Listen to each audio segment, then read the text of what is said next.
अरविंद केजरीवाल और सोरेन को लेकर एक बहुत बड़ा दिन होगा। आज केजरीवाल हेमंत सोरेन की याचिका पर सुनवाई होनी है। ईडी की गिरफ्तारी के खिलाफ सुप्रीम कोर्ट में सुनवाई होगी। उसमें दिल्ली सीएम 7 मई तक तिहाड़ में रहेंगे और ईडी ने 21 मार्च को गिरफ्तार किया था। अरविंद केजरीवाल 21 मार्च को गिरफ्तार हुए थे। उसके बाद लगातार वो तिहाड़ जेल में बंद थे और केजरीवाल की हिरासत पर सुप्रीम कोर्ट में आज सुनवाई होनी है।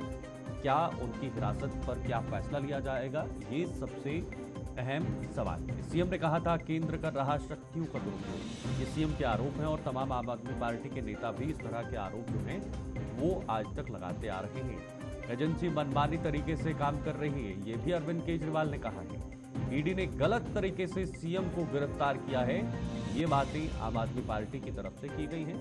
बहरहाल आज अहम सुनवाई होनी है अरविंद केजरीवाल और हेमंत सोरेन को।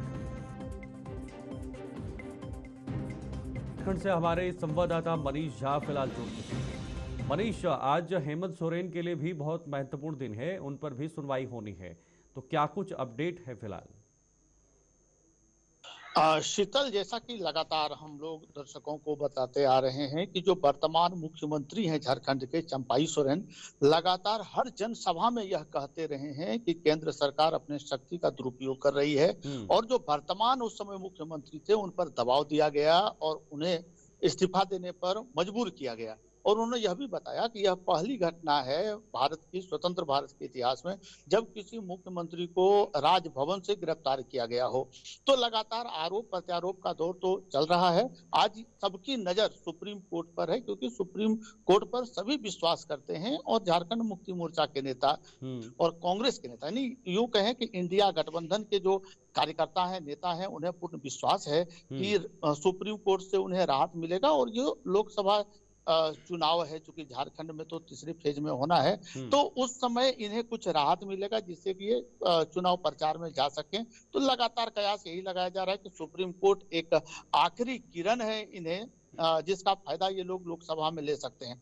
बाकी कल्पना सोरेन और जो सुनीता केजरीवाल है, ये लगातार हमलावर रही हैं और यह कहती रही हैं कि केंद्र सरकार जानबूझकर 31 मार्च को मुख्यमंत्री हेमंत सोरेन को, माफ करें, 31 जनवरी को मुख्यमंत्री हेमंत सोरेन को और 21 मार्च को अरविंद केजरीवाल को गिरफ्तार किया ताकि इसका सीधा प्रभाव लोकसभा के चुनाव में पड़े और जो इनकी लोकप्रियता है वो लोगों तक नहीं पहुंच पाए। ये लगातार आरोप लगता रहा है। तो ये देखने वाली बात होगी, अब कुछ समय के बाद ये स्पष्ट हो पाएगा कि सुप्रीम कोर्ट क्या निर्णय देती है। और इसके बाद दूसरी तरफ ईडी जो है वो अपने तमाम तरह के दावे तथ्य जो है वो सामने रख रही है। क्या उसके आधार पर या उसके विपरीत में जिस तरह से अरविंद केजरीवाल हो या फिर हेमंत सोरेन हो, वो अपने आप को मजबूती से पेश कर पाएंगे सुप्रीम कोर्ट के सामने? शीतल, याद होगा हम लोगों ने दर्शकों को दिखाया था कि जिस समय वो वोटिंग के समय में आए थे और ईडी से उन्हें वोटिंग के लिए समय मिला था, मुख्यमंत्री चंपाई सोरेन चुने जा रहे थे, तो भरी सदन में उन्होंने कहा था कि यदि ईडी साबित कर दे कि मेरे नाम पर वह जमीन है या मैंने कुछ भी हेराफेरी किया है तो मैं राजनीति से संन्यास लूंगा। तो उनका जो दावा है वो अलग है और ईडी जो अपना दावा पेश कर रही है जिसके आधार पर वो गिरफ्तार कर पाई है, तो कहीं ना कहीं उसमें भी मजबूती है। तो दोनों के दावे जो है अपने अपने जगह पर मजबूत नजर आ रहे हैं। अब ये देखना होगा कि जज को कौन संतुष्ट कर पाते हैं। जिनके बातों से, जिनके तथ्यों से जज संतुष्ट होंगे उनके फेवर में फैसला जाने का अनुमान है।